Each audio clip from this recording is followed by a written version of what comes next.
Welcome to Book Series. We are on our second book. The first book that we looked at is the book The Stranger Who Stayed by Black Majesty. The lessons, we talked about it, and it's a book that I recommend you to go and check it out. It's worth every bit of your time.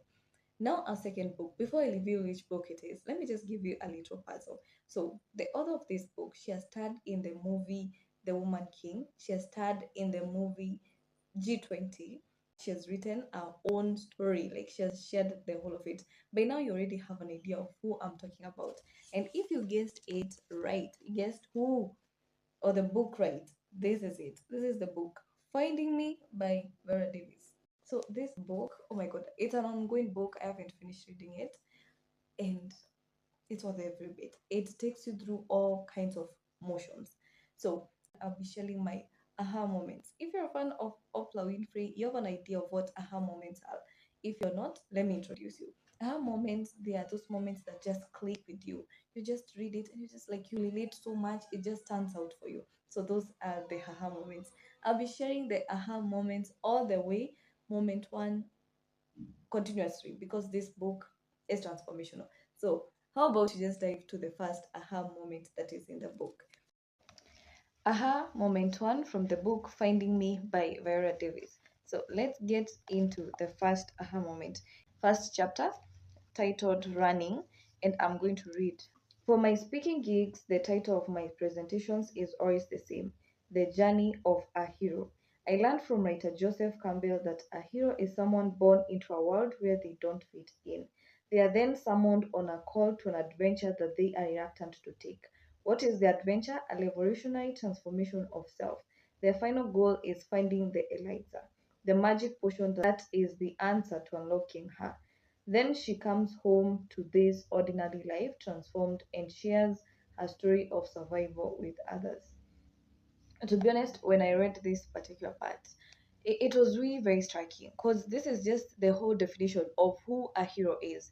And when I look at Viola Davis, for instance, for me, she is a hero. When you read this book and you get to know the things that she has gone through and the person that she is right now that we are admiring out there, you will understand what it's really like. This whole story of who a hero is, it's all about.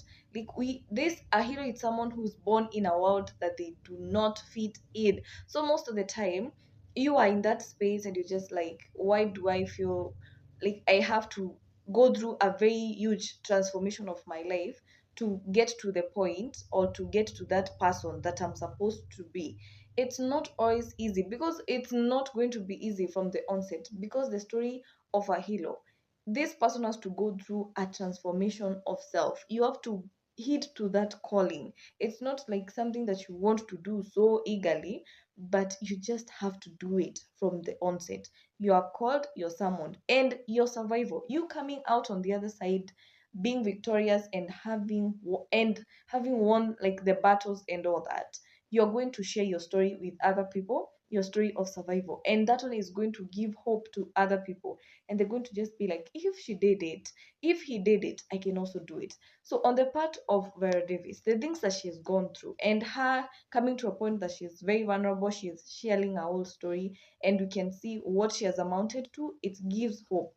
Personally, when I look at her, I'm just like, sometimes I used to think that I had it rough, but some people had it much worse. But they still didn't give up. They still kept on fighting. They still kept on showing up, and they emerged victorious. So for me, that really stood out. If you're out there and you have that calling, you go for it and don't stop.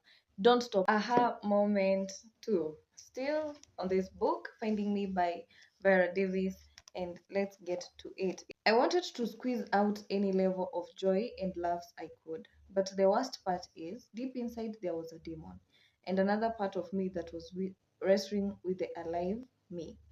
She, the demon, kept whispering, "You are not good enough."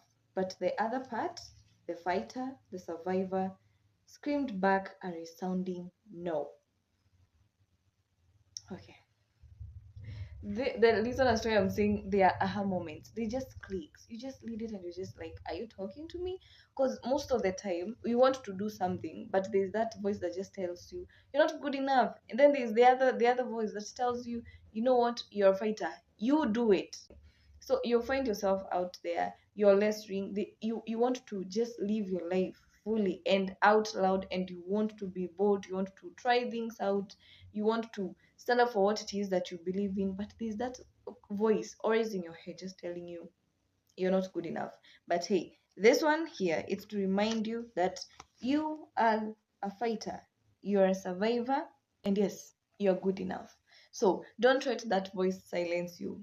If there's something that you're seeking to do out there, let this be a reminder to you that you're a fighter, you're a survivor, and you can do it.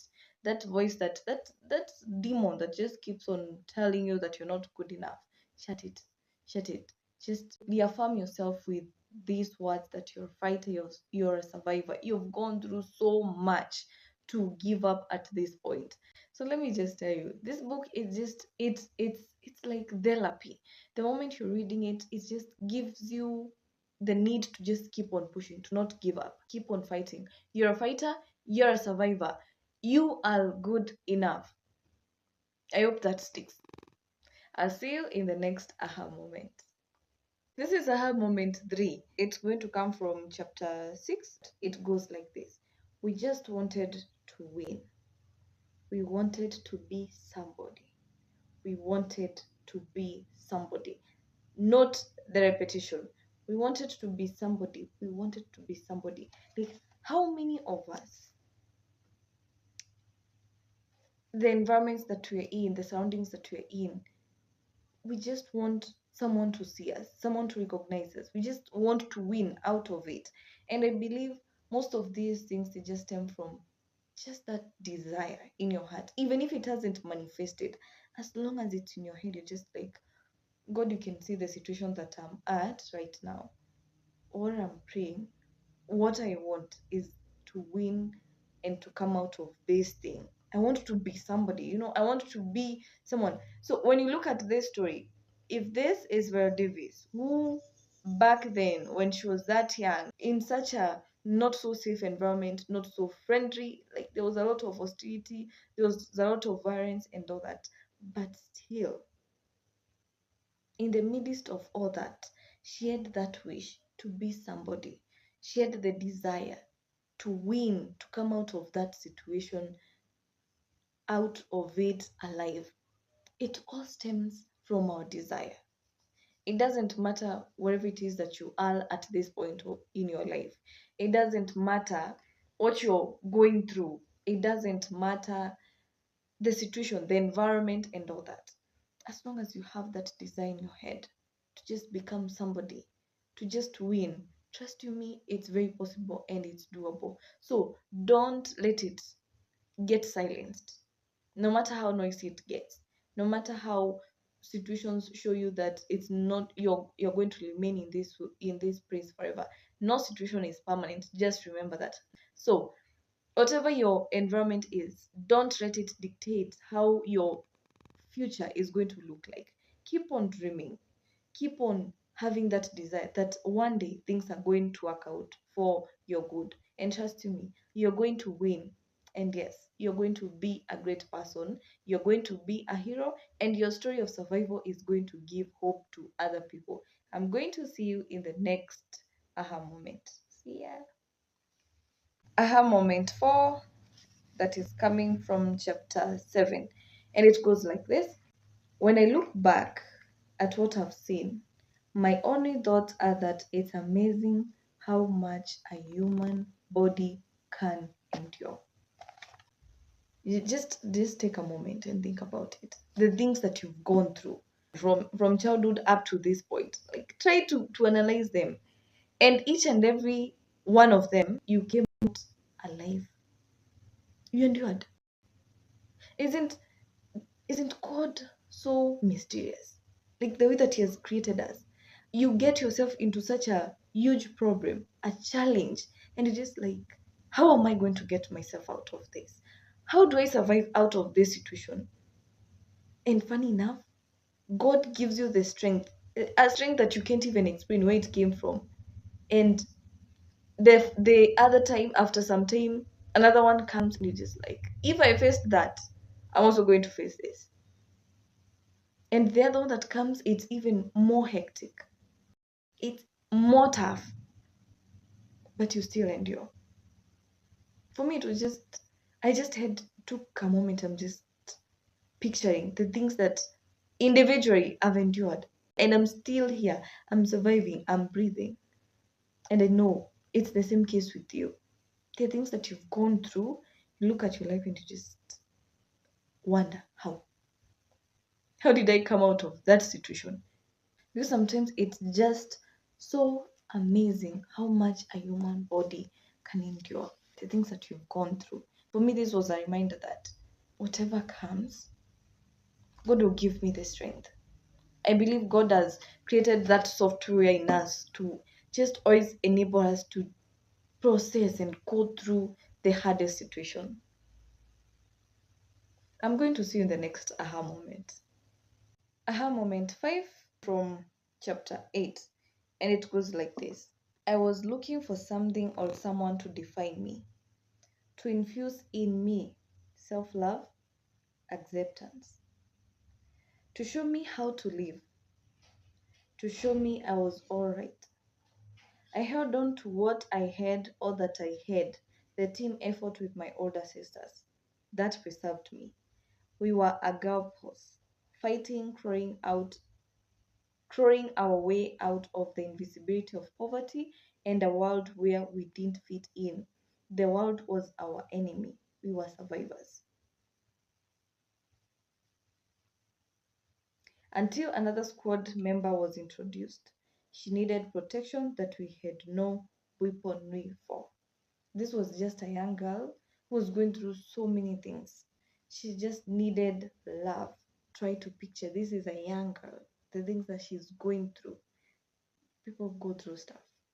Trust you me. When you read this book, you cry, you laugh, you go through all the emotions. If you read it, you can just see the segregation that was there, the things that she went through. And to be honest, if there was just someone who was present to give and to infuse in her self-love and that acceptance, it would have done her a lot of good. So we are all going through stuff, but we are survivors. Yes, maybe we are not, some of us, we are not born in a world that we fit in, but that is our job. That is the journey of a hero. Don't forget that. I'll see you in the next book series.